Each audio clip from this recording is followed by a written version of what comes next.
Da onde veio o nome Fran? Já quero saber disso. Perfeito. Então, eu sou palhaça, né? Então eu vim muito do teatro e do circo. E aí foi numa oficina de iniciação à palhaçaria. Eu tenho também uma história muito com máscara teatral, mais perto. Sim, pertinho. Agora tá bom? Teste Pra som, gente conseguir né? pegar o seu sotaque, sabe? Bem de perto.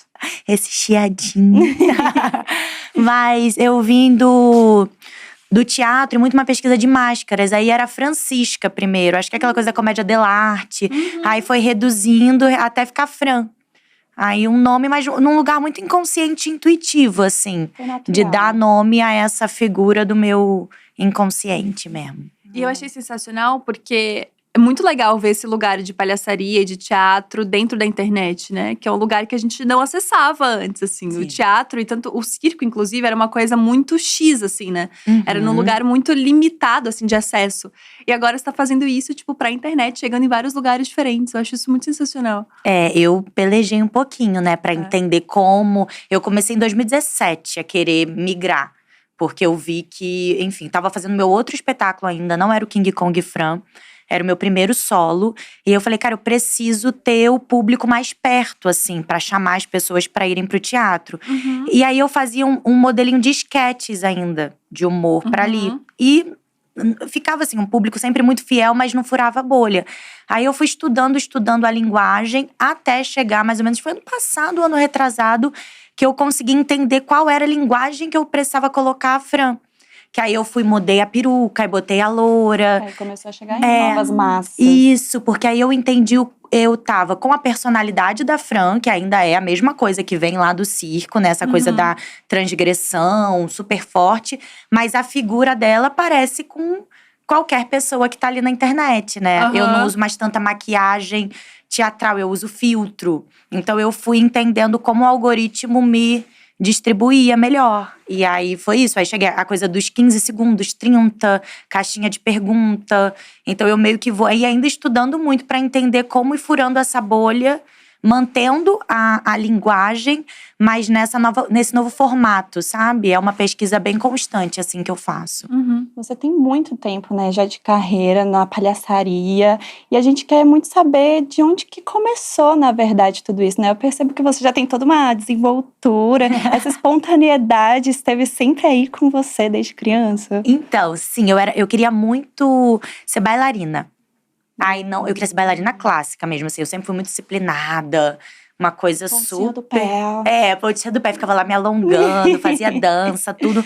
Só que não deu muito certo porque eu sou meio desengonçada, por mais que… Sagitariana, né? Bem sagitariana. Tem alguma coisa que sabe, que… Eu sempre, até a Fran é um pouco esse estado que eu aceitei, assim. Porque eu quero ser muito perfeita, sabe? A minha ideia é ser muito certinha. Só que essa é a minha obsessão que me faz, sabe, sair um pouco do prumo. E aí eu fui transformando isso cada vez mais na dramaturgia da Fran também. Mas assim, o meu alter ego é algo muito forte, sabe? Assim, A gente conseguiu ver, né, pelas redes. A gente fica preso, né? Eu fiquei horas ali descendo seus vídeos. É muito intenso. E aí eu fui, enfim, fui querendo isso, aí fui pro teatro e fui me encontrando. E na pesquisa, eu queria pesquisar. E quando eu entrei na palhaçaria, eu falei, eu quero pesquisar alguma linguagem, assim. E aí, me apaixonei perdidamente pela palhaça e fui… Aí fui indo pro humor, entendendo, mas sempre… agora que eu tô me considerando mais humorista. Antes era mais… Eu falava, não, eu acho que eu não sou humorista, acho que eu sou palhaça. Como um nicho mesmo de entender uns limites que eu não me permiti ultrapassar, assim. Por exemplo… Tem uma coisa muito forte na comédia, que é você primeiro se vulnerabiliza ali, mas pra em seguida vulnerabilizar a outra pessoa, sabe? Sim. E na palhaçaria, você sempre, é uma das técnicas, você sempre só se vulnerabiliza. Os dardos estão sempre jogados… é o alvo. Pra você é o objeto do riso. Isso pra mim, como assim? Eu tenho o lugar da vulnerabilidade sendo uma mulher, né, na sociedade, mas eu sou branca, né? Eu sou padrão. Então, assim, tem uns lugares que eu tenho muito privilégio. Eu sempre pensei, vou trabalhar com humor, eu não quero ferir ninguém, sabe? Aí eu achei um lugar seguro ter isso como é o meu universo que vai ser o objeto do riso. Mas, como, enfim, o nosso universo ele é completamente atravessado pelo patriarcado, não tem como eu não colocar, assim, essa entidade homem hétero cis como meu objeto de riso. Então, é meio que como esse lugar virou uma exceção, digamos assim.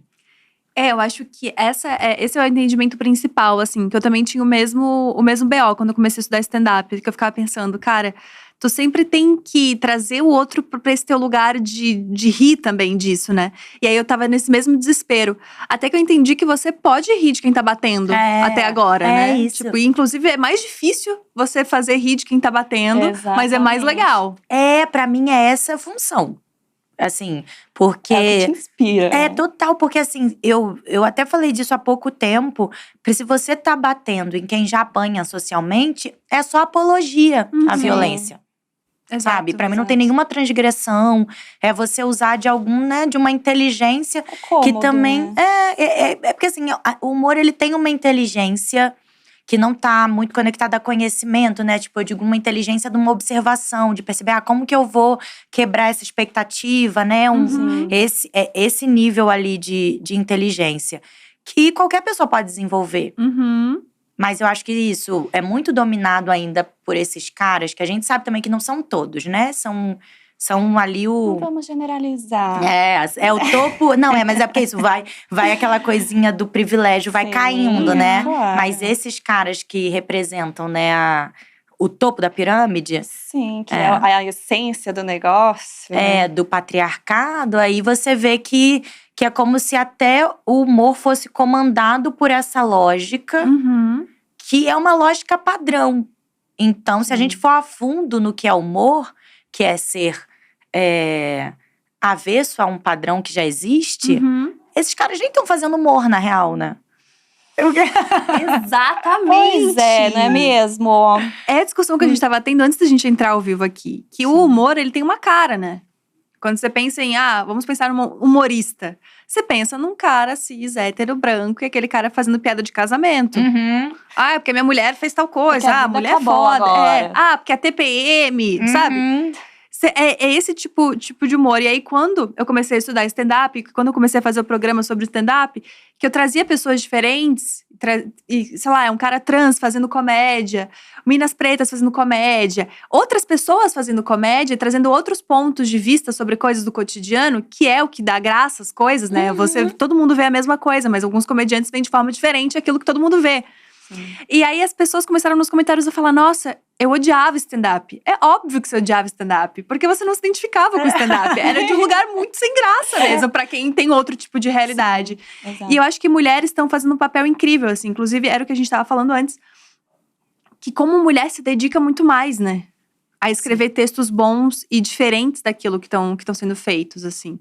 Porque é um lugar extremamente machista. Muito. E a mulher sempre tem que ser melhor em tudo que faz na vida, né? Tipo, a gente sempre tem que ser 15 mil vezes melhor do que um cara mediano. Pra ter o mínimo de espaço. E as mulheres estão pegando muito firme, assim. Tipo, estão conseguindo fazer uns textos incríveis, e diferentes e não óbvios. Tá sensacional isso, assim. Como é que é a tua visão sobre isso agora? Como foi começar nesse rolê de comédia? Porque a gente, inclusive, tava falando sobre palhaçaria também. É um lugar super masculino. Muito, muito. É bizarro. Como é que foi toda essa trajetória? Como é que tu vê hoje em dia, né? Porque bastante coisa mudou. Bastante coisa mudou. Até na história da palhaçaria mesmo. O primeiro grupo de mulher palhaça surge em 1990, chama as Marias da Graça. Que é agora, né, gente? É agora, gente. Ontem, gente. 30 anos atrás, né? 33 anos muito atrás. recente. É muito recente. Enquanto a palhaçaria é uma técnica ancestral. Sim. E aí… A gente tá falando de comédia de arte? É disso É aí que isso. vem, o Alerquim e tudo mais. É isso, é muito, muito, assim, muito antigo. E a gente não podia… E, enfim, eu fiz um estudando com a Carla Conká, que é uma das fundadoras das Marias da Graça, que é maravilhosa. Ela, na oficina dela, ela faz esse estudo que é da história da mulher no circo, com a Ana Borges também, que é uma pesquisadora maravilhosa. E aí ela começou a dar luz no próprio circo, assim. Quais as funções que a gente podia fazer? Ou ajudante, né? Que é sempre uma mulher ali objetificada, muito sexualizada, que fica levando a bandeja, né? Servindo… Cortada no meio. Isso, ou você é cortada no meio. Ou atiram facas em você. Ou você tá se equilibrando, linda de sapatilha de ponta, num fio, a sei lá quantos metros de altura. Fragilidade sempre. Total, fragilidade é assim. O que a gente tá vendo é, se essa mulher errar, ela morre, é fatal. Então é isso que a gente Tem entende. que ser bonita, perfeita, senão… O nosso erro é fatal, a gente não tem segunda chance. Se a gente for pra violência doméstica, né? Se a gente for pegar, tira ali desse ambiente simbólico e traz pra realidade. Se a gente passar na rua errada à noite, é fatal. Não tem segunda chance, sabe? Um Uber, né, errado, não tem segunda chance. Nossa. Entende? A gente nasce com essa… Com esse peso muito forte. Então, eu acho que quando eu entrei ali… E fui muito assediada por quase todos os mestres, entre milhões de aspas, da palhaçaria. Que também era muito dominado por homem. Tanto que quando eu encontrei a Carla Conká, eu fiz… Nossa… Ai, Respirou, finalmente. Que alívio eu poder simplesmente estudar e trabalhar e não ficar com medo desse cara me assediar, ou do olho que ele tá tendo pra mim, sabe? Do meu corpo, eu posso fazer livremente. Ele não tá me vendo como… Nossa, ele vai me comer depois daqui. Ou ele vai tentar mostrar poder, Não sabe? importa o que você tem a oferecer no quesito de talento, né? Isso. No final, parece que vai ser sempre sobre isso. Reduz a isso, a nossa imagem. Então, a Fran veio muito daí. Porque a palhaçaria… Ela, diferente… Eu também sou atriz, né? Mas assim, eu separo… Porque a atriz, eu posso criar personagens. E que elas… É como se a gente pudesse ter a planta baixa de uma personagem, assim. A vida inteira dela. A gente já sabe, digamos assim, da personagem. A gente monta. A palhaça, ela é o meu estado de presença, sabe? A Fran sou eu, só que com uma lente de aumento enorme. E a partir do que é meu fracasso, digamos assim. Nossa. Uma coisa mais intensa sobre você mesmo. Mas sou eu, então… Essa é a grande diferença, então, entre palhaçaria e atuação. E atuação, porque assim, eu não… Tanto que o meu espetáculo, a gente tem que é co-direção e co-dramaturgia minha e do Pedro Brício, que é um parceiro criativo maravilhoso, que a gente tem ali um roteiro de ações, mas que não é fechado.